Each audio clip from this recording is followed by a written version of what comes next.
Right microphone, test 1 2. Test 1 2. Left microphone, test 1 2. Test 1 2. Dan Quinn and Adam Peters. Cool. Who's got it? Here, lolly, lolly.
All right, good to see everybody.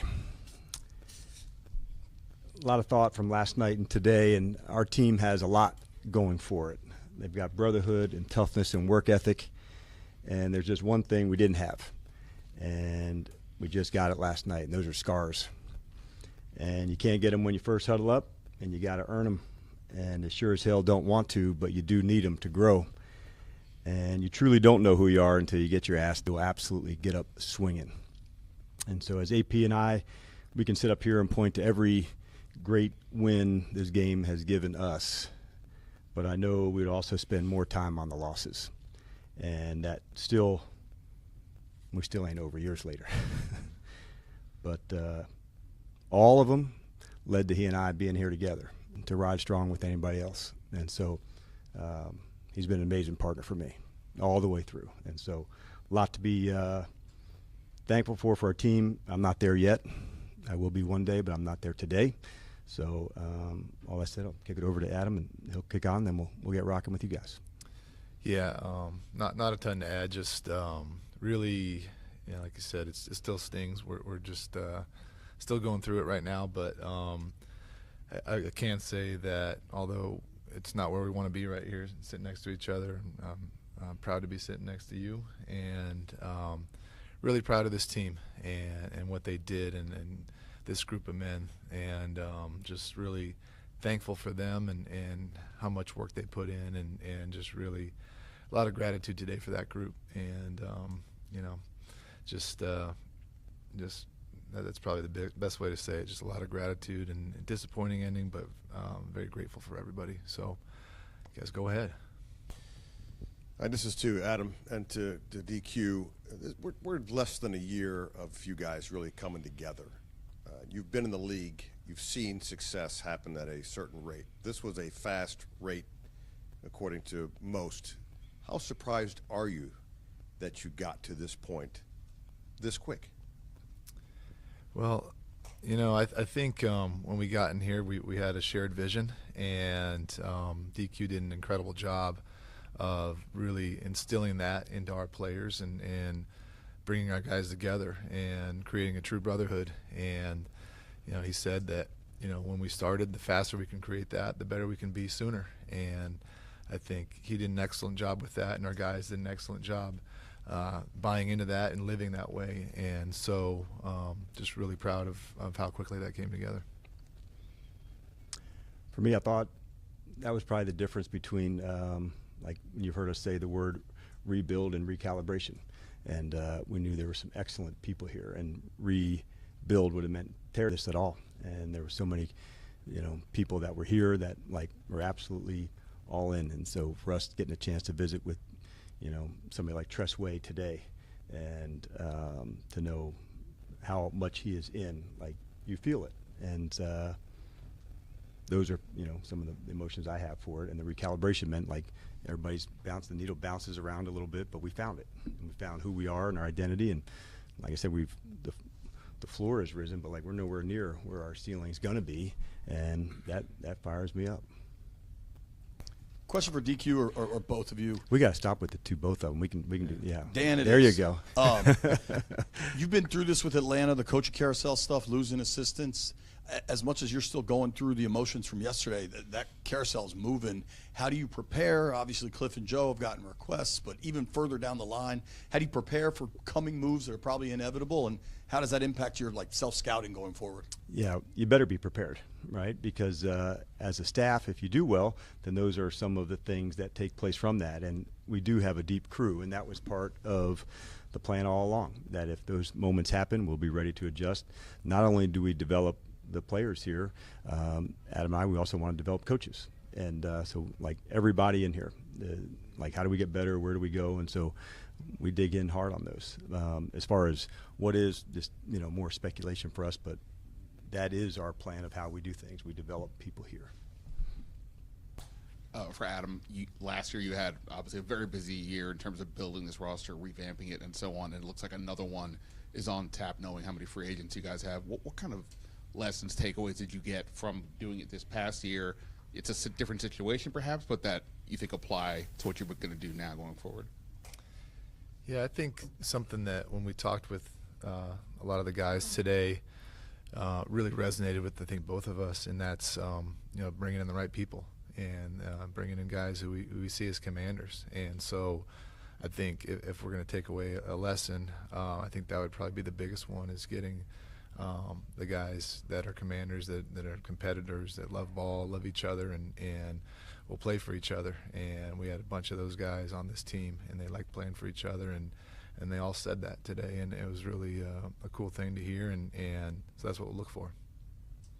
AP, what did you make of Marshawn's play this year, and what needs to happen for him to be playing his best going forward?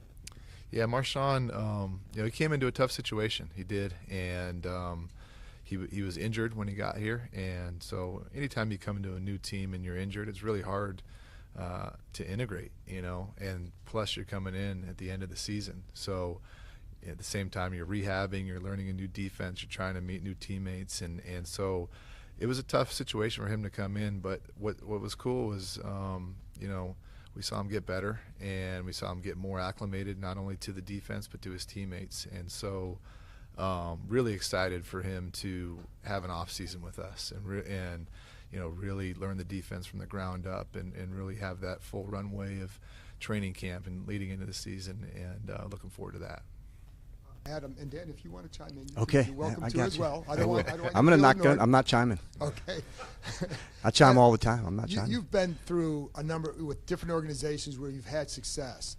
How do you, when you're trying to look for the future, balance? You have the emotion of the season and what you guys did versus having to take a cold, hard look at how it needs to proceed going forward with decisions making on the roster, et cetera.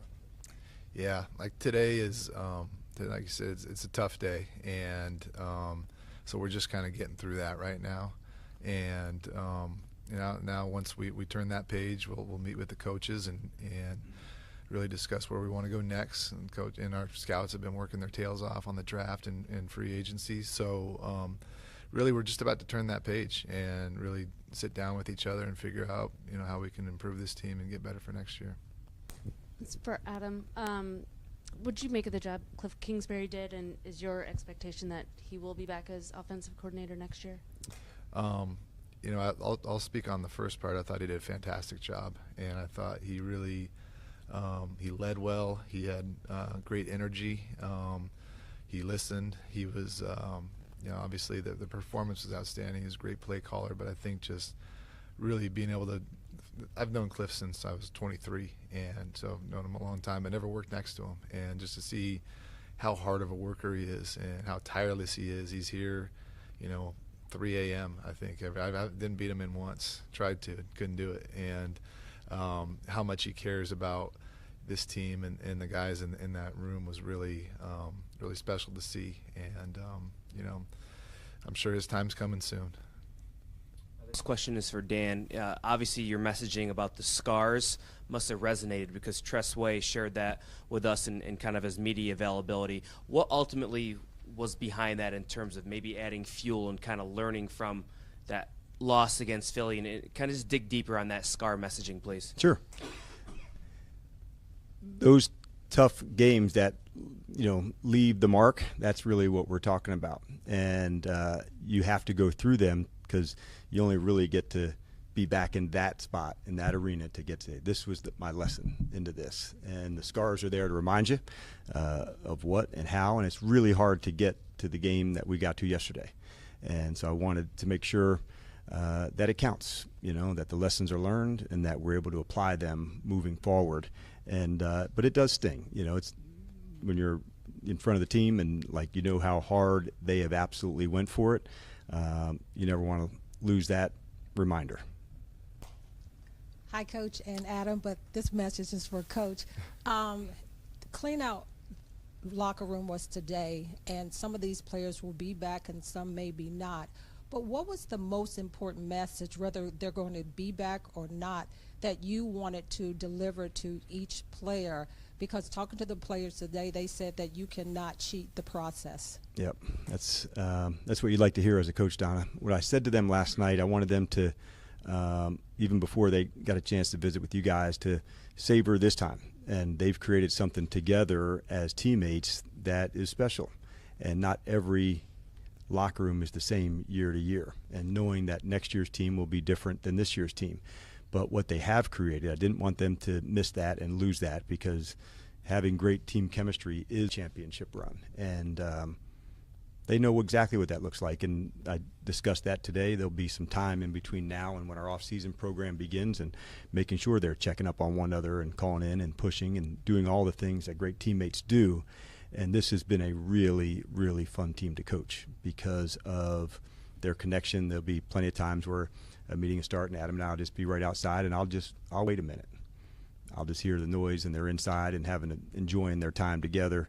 So I don't always start right then, just because nobody's out in the hall and they're not late. I just know that they enjoy that time that they spend together. And if you can create that as a team and really fight your ass off for it, that's the type of environment we want to foster as often as we can.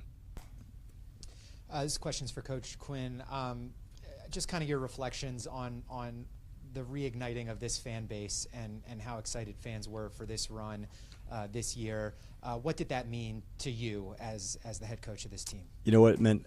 Like, honestly, so much. And there were certain markers that happened along the way this year that the team, we absolutely felt that. And I think from a home game perspective, it was Atlanta was the one, for whatever reason. I think, and Tress even referenced this, we were losing, I believe, at the half.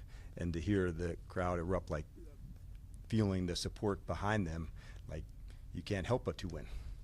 And so to know that, and then saw Burgundy down in gold in Dallas, and then in Tampa, and smidgens of it in Detroit. And again, yesterday, we feel it. We feel it, and we know how important football is to this community. And so to know that we're a part of that, man, it's really awesome. For Adam, this team wasn't expected to appear in the NFC Championship game. How does this success that you guys had this season affect how you approach the offseason? Does it make you more aggressive in trades or free agency? Yeah, I think, every year's different, and every team's different. And so this is where we ended up this year, but every team starts again at the bottom. And so, once this season's over, we're 0-0, and every single day we're just going to have to try to get better. And I know it's a boring answer, but it really is just we're going to look at every single day as getting better each day and doing what's best for the team and trying to get back up. Don't worry about it. They've heard that message before. They're okay. Hey there, and this question is for Adam.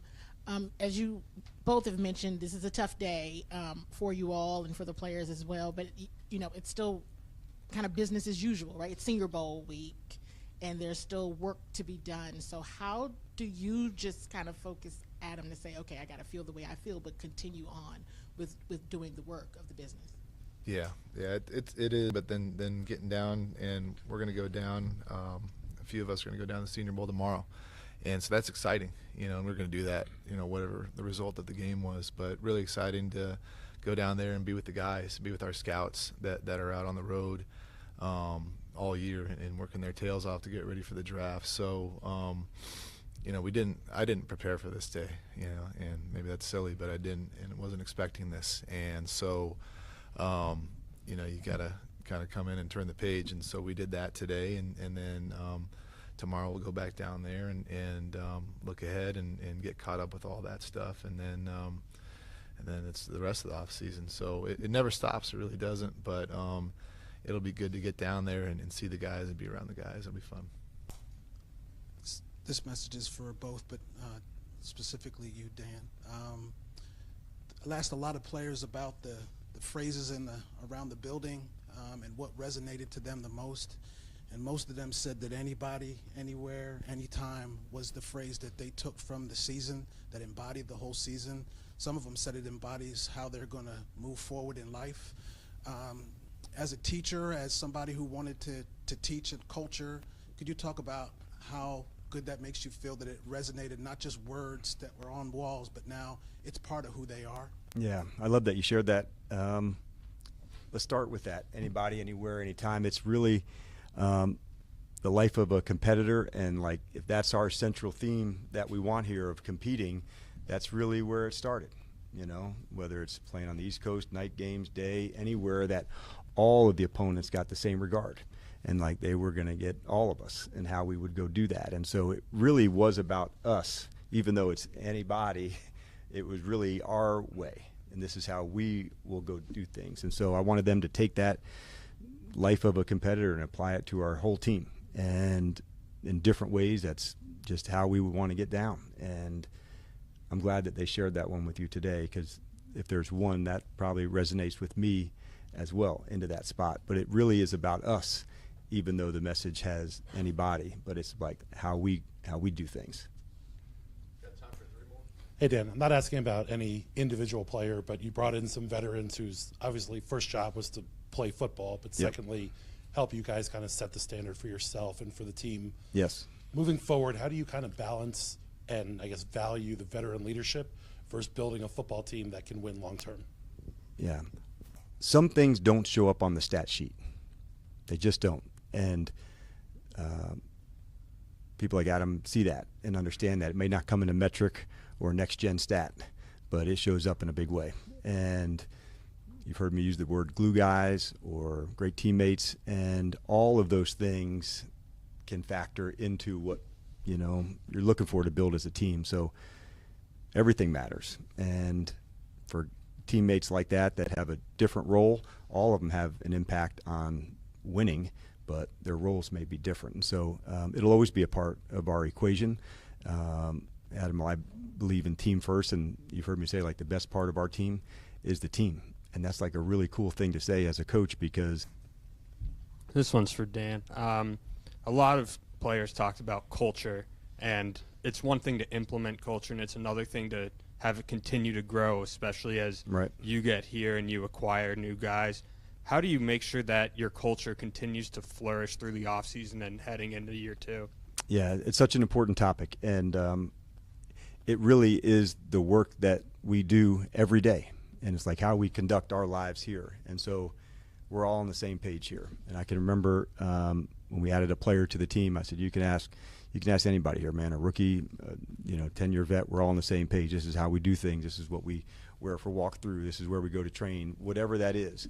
And so that's their jobs to pay it forward to the next person.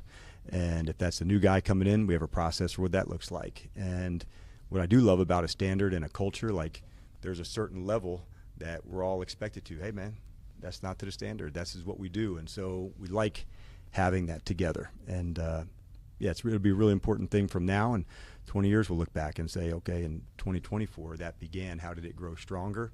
It will grow stronger because it's the people that live it. If it's just a sign on the wall, then you don't really have one. You have to live it. Good evening, gentlemen. Good evening. Coaches, for you specifically, we talked a lot when you first got here about getting that second opportunity to be a head coach, and you thought about, getting a chance to do it again. I do this or I do. Where did those expectations that you had for yourself come into play this year? And is there a spot where you already kind of know next year you want to get even better? Yeah, you asked some good questions. There's a lot that I want to get better at. We probably don't have enough time for that. But I would say coming in, I wanted to make sure that, like, all my focus, could be just on the team. And Adam has done a fantastic job of, as my partner here, to go through it, like, day and night. That's where my eyes are. And that was really important to me, to make sure that, like, each meeting, whether it's offense or defense or special teams, that I'm in it, that I know it, and that I didn't have to worry about something else that would go on. And so having that going in, that was one of my top priorities, and knowing I would be at my best doing X, Y, and Z. And so I shared that with him to say, hey, these are, some of the things that are really important for me and what I need, to be successful. And he absolutely delivered on that, and then some.